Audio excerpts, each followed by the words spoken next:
らっしゃいませ。犬塚紬です。こんにちは。小鹿しのぶです。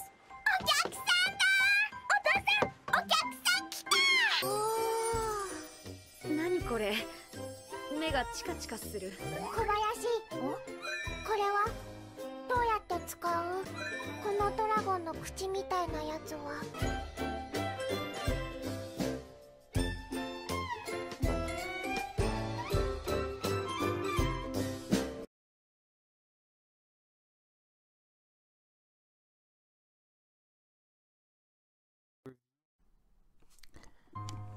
What's up, ladies and gentlemen? Valiant Style is back with another video for you. This time I'm doing a catch-up video for Owari No Serafu. And what I mean by a catch-up video is I'm going to catch up anybody that's an anime purist that wants to know anyways about basically what's been going on in the manga, cause it looks more and more likely as season 3 is coming out.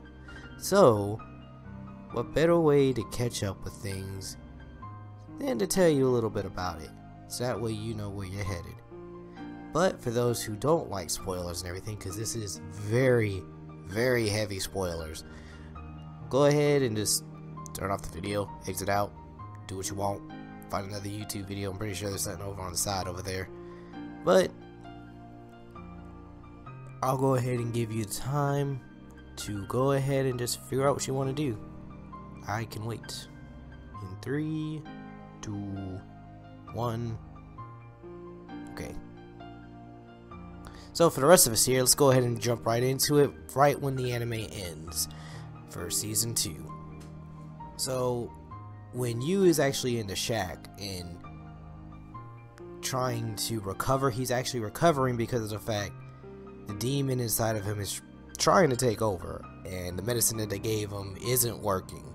So they're actually spending about 2 days to sit here like, hey, we need you to control this demon. Demons are speaking out of them. I'm controlling him. Well, I'll come back tomorrow. Close the door. As they continue to move on and everything, talking about what their next moves need to be, how they're going to do everything, because now they're completely separated from everyone. They can't count on anyone from the demon army anymore, and of course they still have to watch out for the vampires.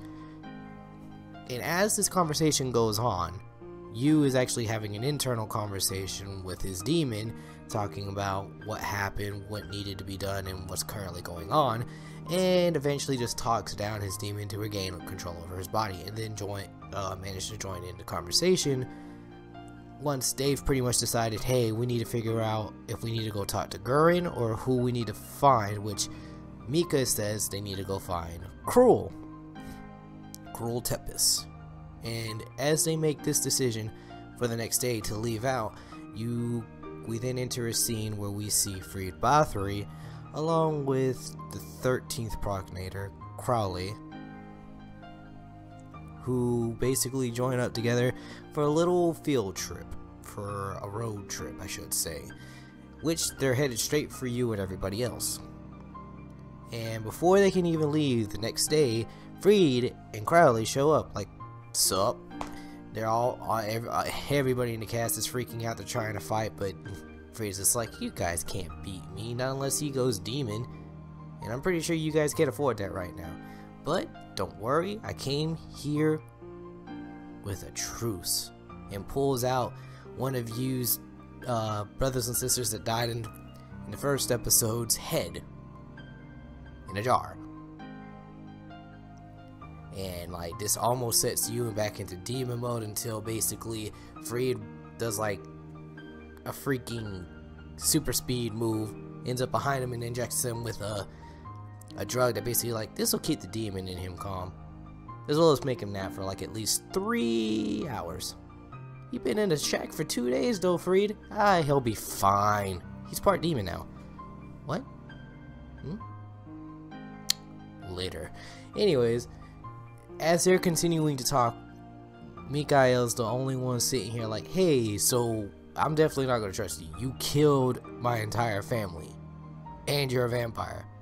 But you're a vampire. It's not by choice, damn it. Look, I'm not trusting your ass. Get out of here. He's like, no, the only reason why I brought this here with me is because, well, there's a way to bring back your entire family. And just like that, the magic of family has woken you up from his drugged-induced sleep. You're like, wait, you can bring back my family? Yeah. All we need to do is learn how to control your demon, find another angel, and revive them. I'm in. He killed your entire family. Yeah, but he's helping us get them back. You're such an idiot. So from there, they actually get on this bus that freed hot wires and everything and controls, and everybody's having a small conversation. It was like, so we need to prepare just in case like he tries to backstab us. Mikhail's like, I'm the only one that could probably take one of them. You guys would have to probably take on Crowley.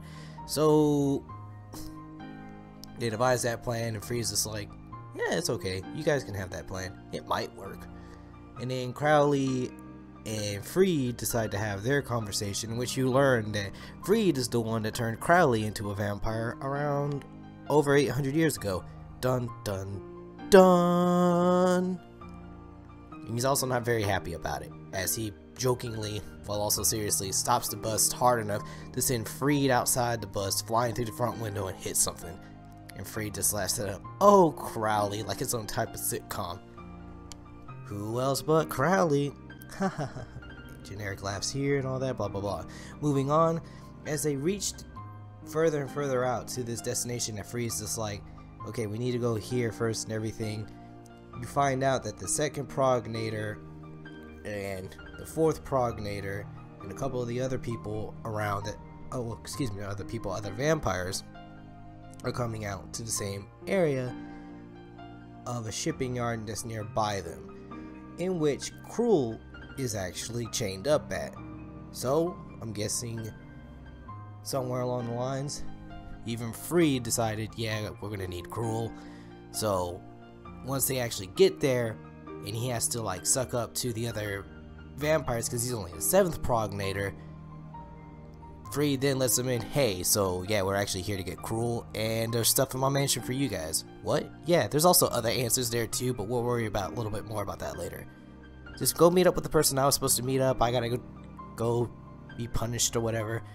You guys have fun with that. Cause Freed is apparently punished for losing Kyoto, I think it was. No, what was it? It was a city that they lost in right after everything, when Gurren actually starts helping out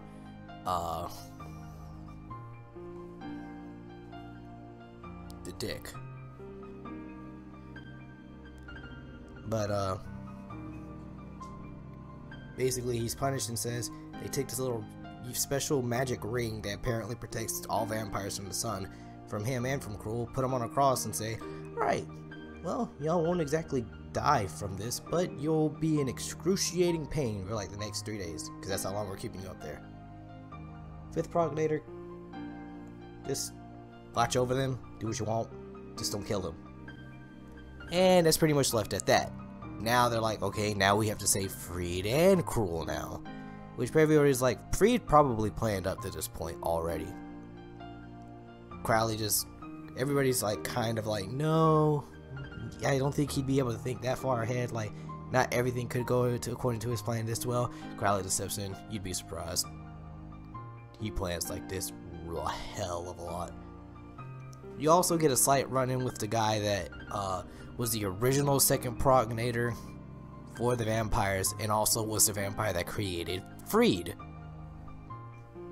Small tidbit where basically he just has this conversation with Cruel before the whole cross burning and everything, but it's not really a lot there outside of you learn that he was originally the second prognator that just abandoned his post and everything, left to do his own thing, and is the one that basically created Freed. So there is that. That's about the only information you got out of him. But the only extra thing you can add to that is the fact that when Crowley was there, since Crowley was there with Freed and met this former second prognator, he was like, huh, so that's the guy that turned into a vampire. Yep. The fuck, dude? How are we supposed to fight that? With good luck and teamwork. Frida's a very happy-go-lucky guy when it comes to his plans for some reason. Don't know why. He's either like he automatically knows everything will just work out for him, or he's just planned so far ahead that it's almost scary. Like he has like foresight. Getting on that a little bit more in another video. From there, we learn in Freed's mansion that he has a lot of stuff like clothes and everything. You also find out that there are other people that are frozen that were once dead, thought to be dead in Freed's basement. And then the contact that Freed had talked to them about a long time ago just so happens to be dun dun dun Gurren, who then tells them, yeah, so Freed's right, we need to basically harness your demon, do this, find another angel if you want to revive your family. But what my overall plan is, I want to help you get your family back, but I'm also trying to use that angel to revive all of humanity. Because I fucked up. Huh. And how did Gurren fuck up? Well, you also find out on a road trip where Gurren is having a conversation with his demon while driving, while also trying to sit here and talk to his team. And yeah, Ichinos, I want to say that was his name. I'm so sorry. The guy that could shoot Byakuya. But anyways, he's having a conversation between his inner demon and him, and he can't sit there and tell them anything because otherwise they'll die, because Gurren is the whole entire reason why the world is even the way it is. The reason why the apocalypse happened is because all the people on Gurren's team died, including the guy that can shoot Byakuya, and he took them all to the angel from the Owari No Serafu experiments and basically said, please revive them. And when he revived them, it sent out a disease that basically killed up everybody else that was like over 14, I think it was 13, 14 for the longest, but now it's kind of died out. But it was also the best opportunity for vampires to take over. But Gurren can't tell them, because if he tells them that that's what happened, they'll immediately go back to being dead. So that is the position that Gurren is in, which is why he isn't able to tell them a lot. But you do learn, basically, you and everybody else, you, Mika, everybody else learns about that truth from Gurren, about Gurren, from both Gurren and Freed. From there, they go ahead and devise a plan and train you to control his demon. Hashtag called it. And then they go off to fight the 5th prognator to try and save both Cruel and Freed. And basically from there, they manage to save Freed, but sadly they don't get Cruel. Which is where some of the last points of the most up-to-date chapter is at. But the only other thing you do learn is that the vampire, the vampire that was used to create Yu's sword is actually Cruel's brother. Twin brother, in fact. Traps, man. But anyways, guys, that's it. That's up to point. Those are all the big, like, pipe bombs and everything that have happened up to date when it comes to Owari No Serafu. Let me know in the comments below if, like, you guys have already read up to this point and you're like, oh, I already knew all that, or if this was just like a big, like, mind-blowing moment for you guys to learn like half the things that you got to learn in this video. Hopefully nobody that didn't want to be spoiled watched this video. If you did, I apologize. I did give a warning, but I will still be man enough and apologize. Outside of that, guys, always like, comment, and subscribe if you liked anything. If you didn't, hey, just let me know. Leave it in a comment, leave a thumbs down, whatever you want, man. Free world. But until next time, I'll see y'all next time.